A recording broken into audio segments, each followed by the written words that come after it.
nuclear attack on this country, one of the greatest threats would be radioactive fallout. While heat and blast effects of even the largest bombs would have a definite limit, any area could be threatened by fallout.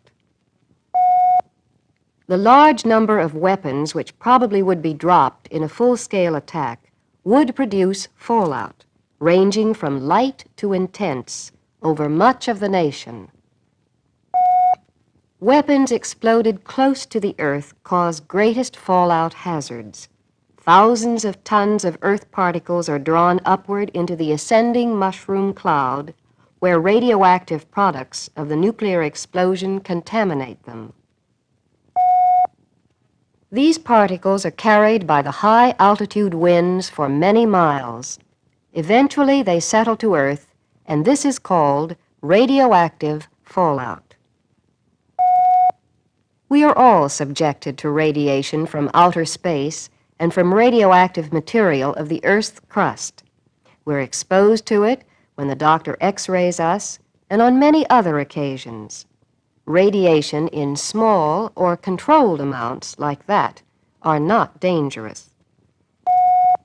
But in large amounts, the amounts produced by nuclear explosions, radiation can make you seriously ill or even kill you.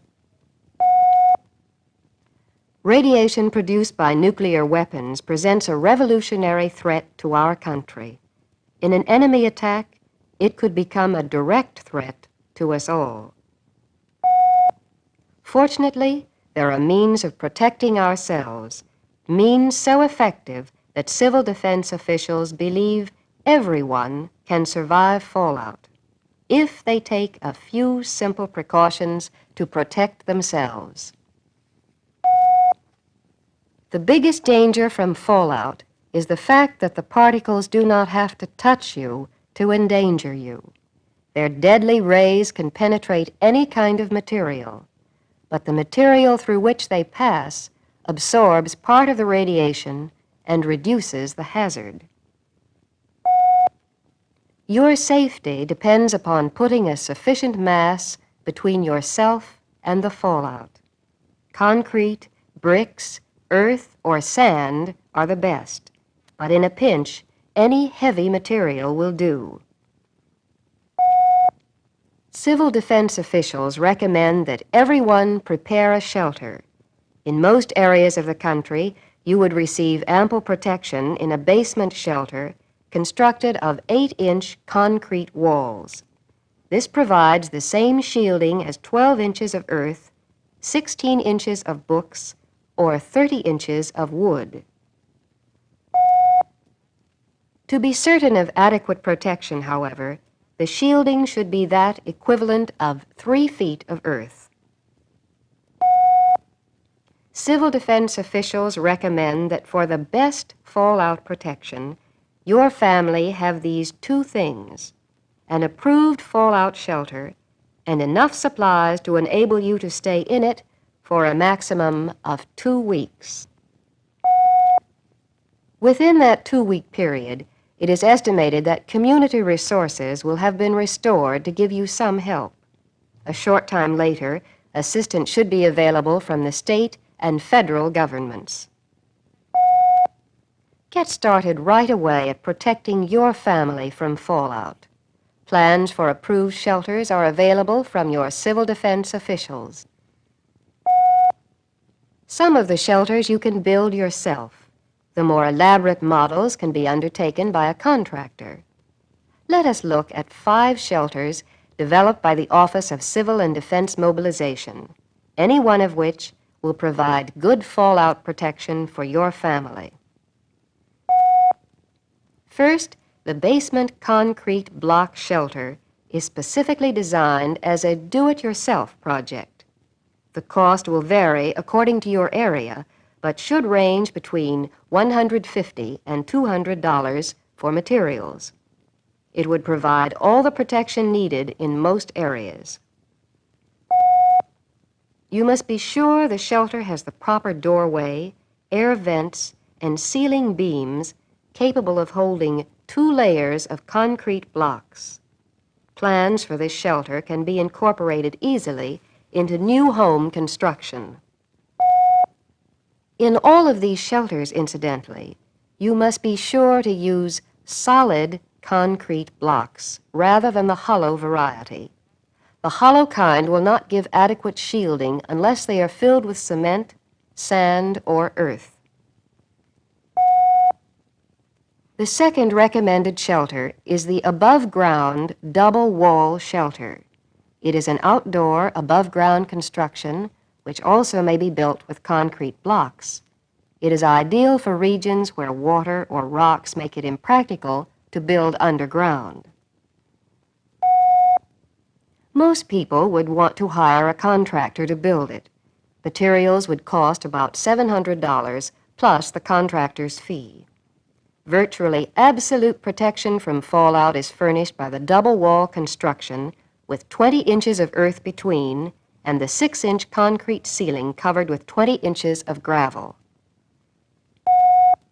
Third, the pre-shaped metal shelter made from pre-shaped corrugated metal sections or precast concrete can be constructed either underground or above ground. This shelter is also suitable for regions where rock or water are close to the surface. When covered with 3 feet of earth and given a protected entrance, it also will provide almost absolute protection. The cost, like the double-wall shelter, is about $700 plus the fee of a contractor who probably would be needed to build it.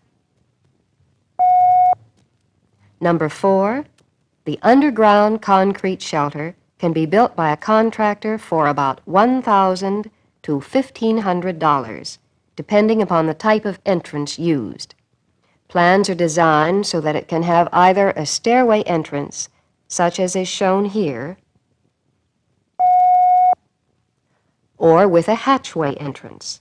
The shelter can be built with the roof at ground level and mounded over with earth, or it can be built below ground level or into an embankment. Last, the concrete basement shelter is similar to the underground concrete shelter, except that it is designed as an added room to the basement, either in an existing home or one under construction.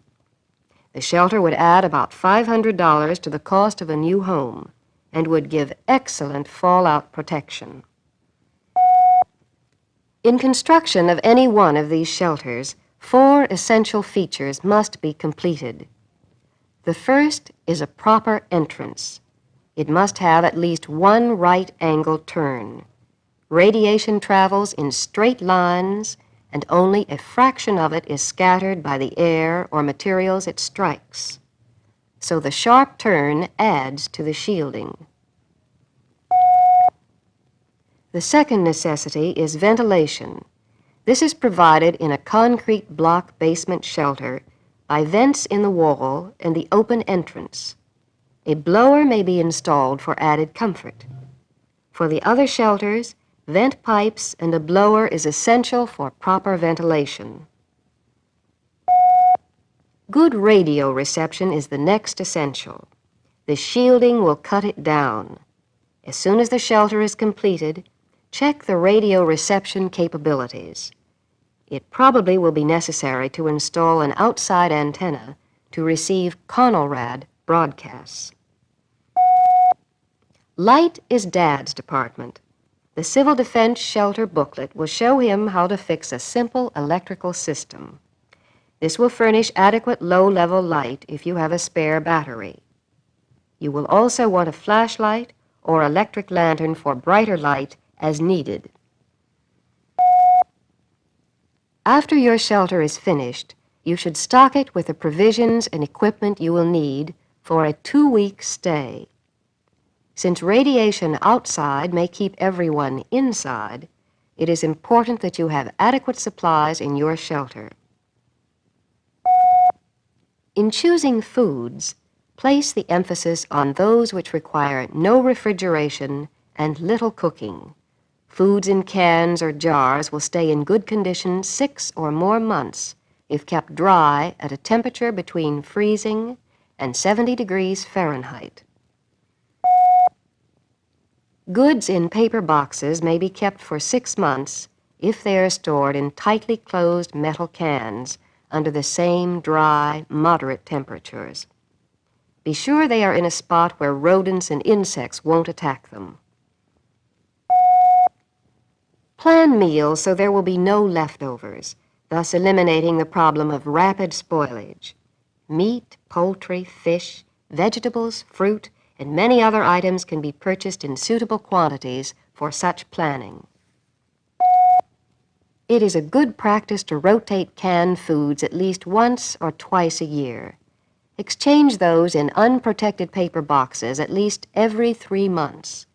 Don't forget foods for infants, elderly persons, diabetics, or others who might require a special diet. Be sure that you choose foods which fit the preferences of your family. Civil defense officials have sample menus showing the quantity of food which should be set aside for each person for 2 weeks. Use this as your guide. Water will also be an important item. You will need a minimum of 1/2 gallon per day per person. It should be stored in clean containers, preferably jugs, bottles, or jars with tight-fitting covers. Water in your hot water tank may also be used if it is close to the shelter. The container should be cleaned and refilled at least once every 3 months to keep the water palatable. Water purification tablets should be on hand to treat water which might contain harmful bacteria. For cooking and serving, you will want 1 or 2 pans, disposable tableware, paper plates, cups, and napkins. Don't forget a measuring cup, can opener, and matches. You will also want a small cooking unit, which will use a minimum of oxygen. A battery-powered radio is essential to provide communications with the outside world. Store extra batteries in a dry, cool place. Check the reception periodically to be sure you can receive CONORAD broadcasts. For cold weather, you will want lots of heavy clothing and warm bedclothes. In any weather, you will want some changes of clothing for all members of the family. A first aid kit will be very important. Your civil defense officials have a list of the basic first aid items you might need. You should also have a 2-week supply of special medicines and equipment for the sick or chronically ill, such things as insulin and hypodermic needles for diabetics.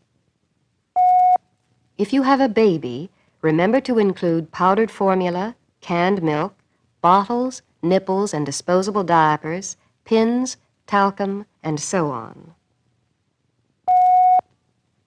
Provide sanitation supplies such as cans with tight-fitting lids for human waste and garbage, and a receptacle which can be used as a toilet. Don't forget such things as towels, toilet tissue, sanitary napkins, and soap. A 5% DDT solution will protect you from insects. Remember how hard it is to keep the children entertained on a rainy day? Maintaining a high morale in your shelter area will be even more difficult because of cramped quarters and monotonous surroundings. Appropriate religious articles, books, games, and other amusements will help. You will also want miscellaneous equipment, such as a calendar, clock, and candles.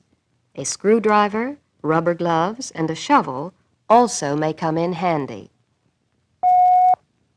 More information on supplies and equipment, together with information on the approved fallout shelters, is contained in this booklet.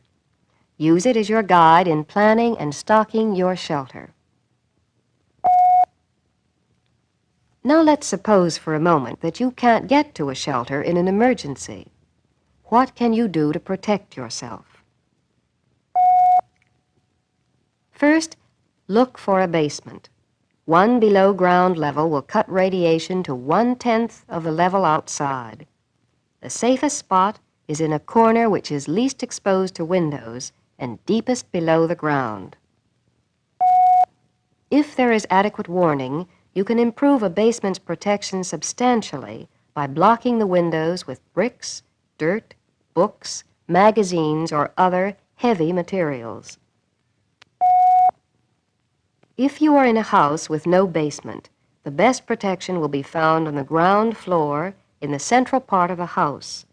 The radiation there will be about half what it is outside. Large buildings such as apartment houses and office buildings afford excellent protection. With their thick walls and heavy floors, they provide almost as much shielding as the specially constructed concrete block shelter recommended for residences. If you have reason to believe you have fallout particles on your person or clothes, bathe thoroughly and leave the water outside the shelter. Outer garments also should be left outside and washed thoroughly before they are worn again. In washing exposed food or clothing, waterproof gloves should be worn. Fallout may be the primary threat which faces us in a national emergency, but keep in mind that it is a manageable threat. The right moves now will protect you and your loved ones later. You will need a good shelter and a 2-week supply of food and water and other living essentials. If you have them ready and learn a few safety precautions, you and your family stand a first-rate chance of surviving any nuclear attack. Talk to your local or state civil defense officials immediately. They will give you detailed instructions on what you need to do. Then do it. Then you can rest assured that no matter what the fallout threat in the future, you and your family will be ready for it.